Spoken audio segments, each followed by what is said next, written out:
Hey everyone, it's Andy here from Pursue Life. I hope you are having an incredible week and welcome to The One Thing.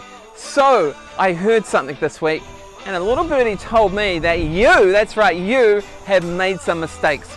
Well, first thing I want to say is welcome to the human race. And the second thing I want to say is that I have made a zillion mistakes in life, right? And you know, when I look back on my life, I've realized it's not so much making mistakes is the problem, right? We all do that. But the real problem we face with making mistakes is the fact that it can leave us feeling stuck. It can mean that we inherit beliefs about ourselves from years and years ago, and the problem is when you inherit beliefs about yourself, bad ones, then they tend to hold up not just your now, but also your future. They really impact you.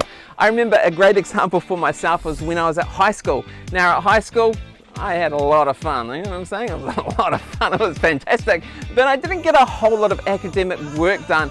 And it wasn't, when I look back, that I wasn't capable, it's just that I didn't really apply myself. Now that was this mistake, I didn't apply myself, but the problem is that by the end of high school, I really had this little doubting niggle about myself, which was, maybe I'm not good enough, maybe I'm not smart enough. And the problem with that is then it held me up in life.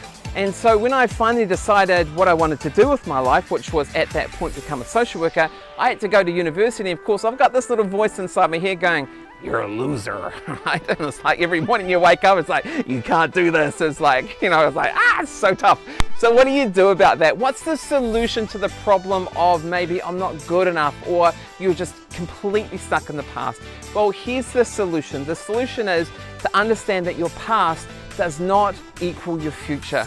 And if you want to go ahead in life and really take life by the scruff of the neck and not allow life to take you by the scruff of the neck, you have to deal with the beliefs that say you're not good enough, and you have to deal with those things in the past that are like an anchor holding up your future.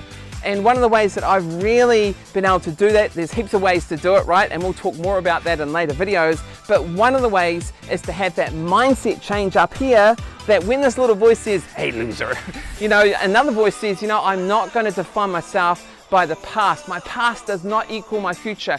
And for me, I've often spoken that out in my life, and having been a social worker for many years and had the privilege of working with hundreds of people, I've seen this as a common thing, that people, if they speak out the real truth of their life, it makes an incredible difference. So the problem of being stuck in your past is a big one, but the solution can be an easy one. Don't let your past define your future. You get that mindset in you and you really start believing in yourself, and you are going to go places. Okay team, I hope you have an incredible week. Can't wait to see you next week. Take care.